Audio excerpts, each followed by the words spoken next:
Assalamualaikum warahmatullahi wabarakatuh. Sebelumnya perkenalkan, saya perwakilan dari kelompok 9, nama Taskia Salsabila dengan NPM 2222011106. Di sini saya akan menjelaskan mengenai dokumentasi keperawatan.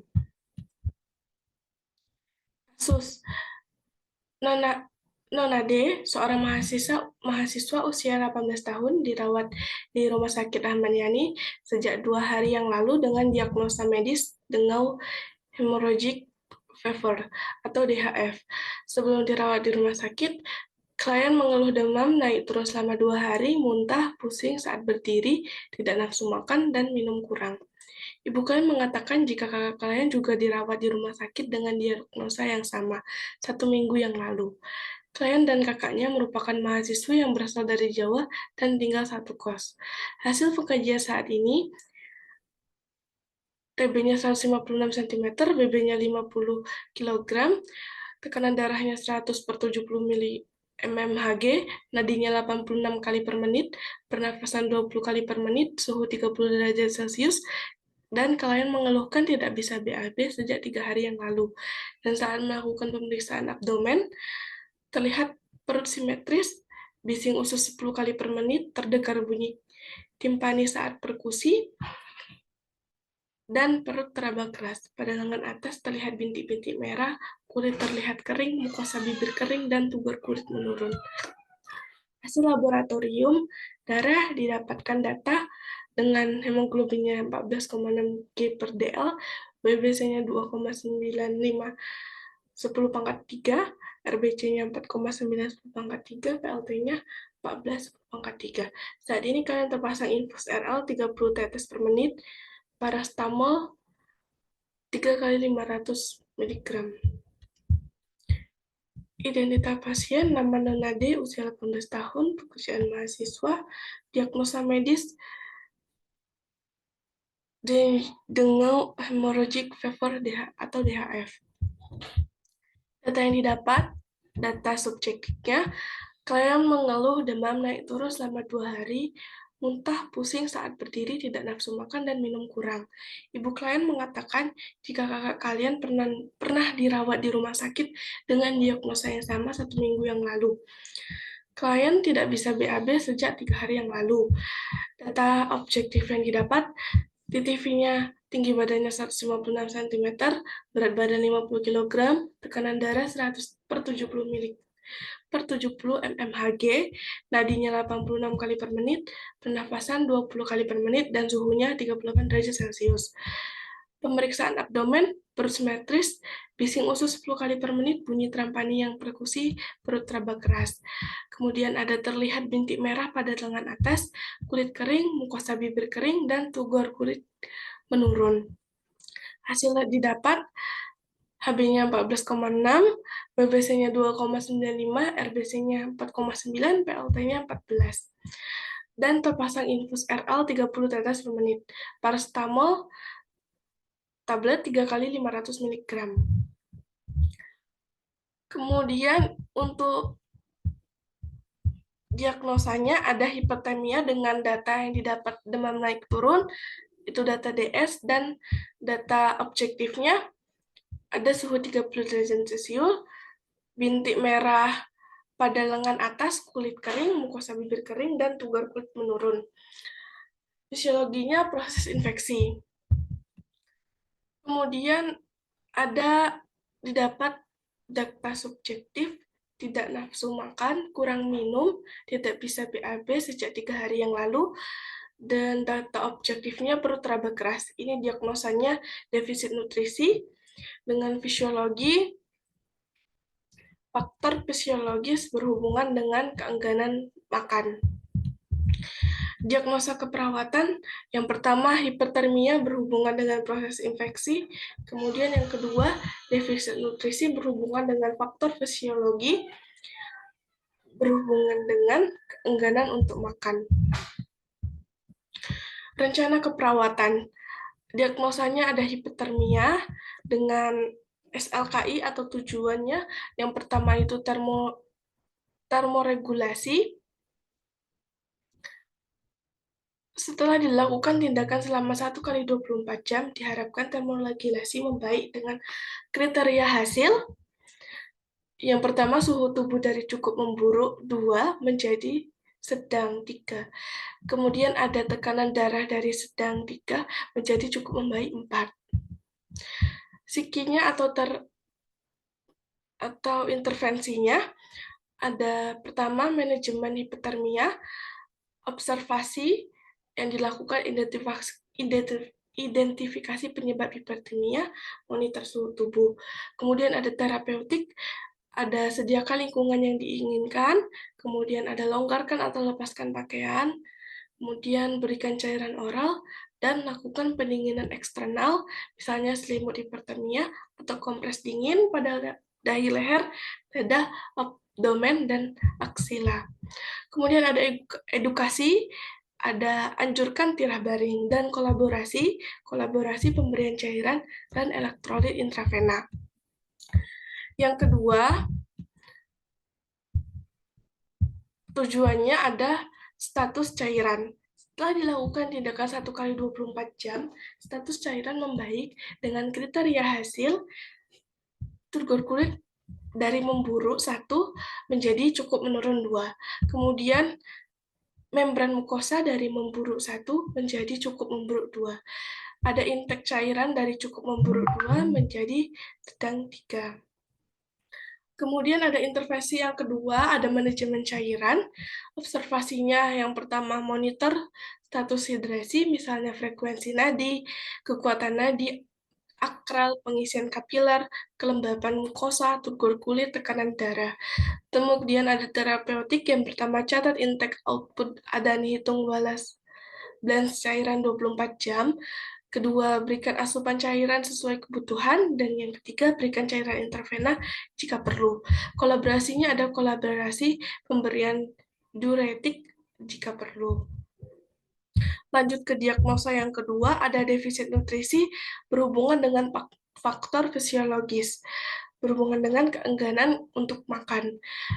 Tujuan yang pertama ada status nutrisi. Setelah dilakukan tindakan keperawatan selama 3 kali 24 jam, diharapkan status nutrisi membaik dengan kriteria hasil. Porsi makanan yang dihabiskan dari menurun 1 menjadi cukup menurun 2. Yang kedua, nafsu makan dari memburuk 1 menjadi cukup memburuk 2. Yang ketiga, bising usus dari cukup memburuk 2 menjadi sedang. Intervensinya yang pertama ada manajemen nutrisi. Observasinya yang A, identifikasi status nutrisi, B, identifikasi alergi dan toleransi makanan, yang C, identifikasi makanan yang disukai, yang D, identifikasi kebutuhan kalori dan jenis nutrien, yang E, monitor asupan makan, F, monitor berat badan, yang G, monitor hasil pemeriksaan laboratorium. Terapeutiknya ada A, fasilitasi menentukan pedoman diet atau piramida makanan, yang B, sajikan makanan secara menarik dan suhu yang sesuai, yang C, berikan makanan tinggi serat untuk mencegah konstipasi, yang D, berikan makanan tinggi kalori dan tinggi protein, yang E, berikan suplemen makanan jika perlu.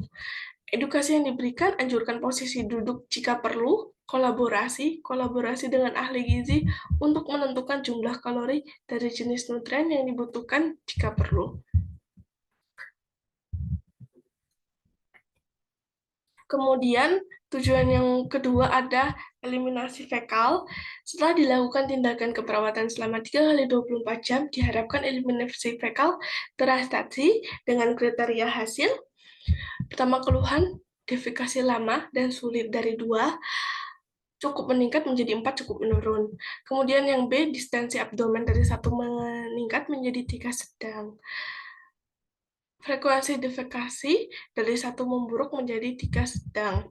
Dan intervensinya ada manajemen eliminasi fekal, observasinya, identifikasi penggunaan obat pencahar, monitor BAB, atau yang warnanya, konsistensi, frekuensi, volume. Kemudian yang terakhir, monitor dan tanda gejala konstipasi. Kemudian ada terapeutiknya, berikan air hangat setelah makan, jadwalkan waktu defekasi bersama pasien, dan sediakan makanan tinggi serat. Edukasinya ada yang pertama, anjurkan mencatat warna, frekuensi, konsistensi, volume fases. Yang keduanya, anjurkan mengkonsumsi makanan mengandung tinggi serat, dan yang ketiga, anjurkan meningkatkan asupan cairan. Implementasi evaluasi keperawatan. Tanggal 7 Maret 2023.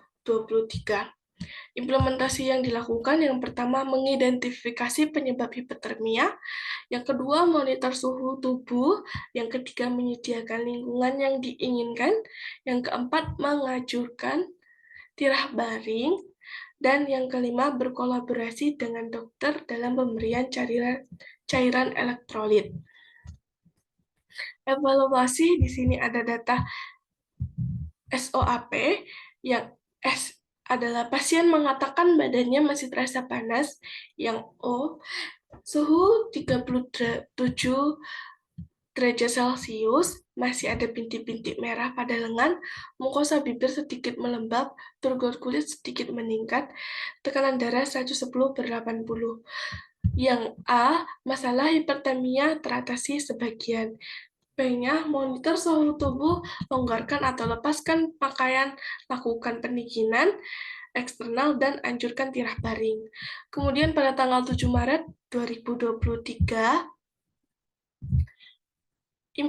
implementasinya yang pertama, mengidentifikasi makanan yang disukai, monitor suhu tubuh asupan makanan.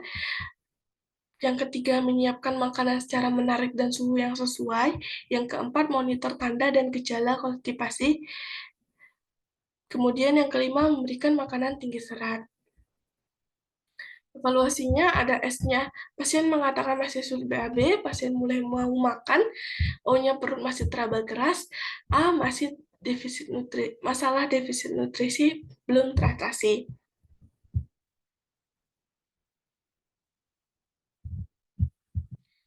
Kemudian lanjutan implementasinya tadi ada yang kelima, yang terakhir memberikan air hangat setelah makanan, berkolaborasi dengan ahli gizi untuk menentukan jumlah kalori dan jenis nutrien yang dibutuhkan.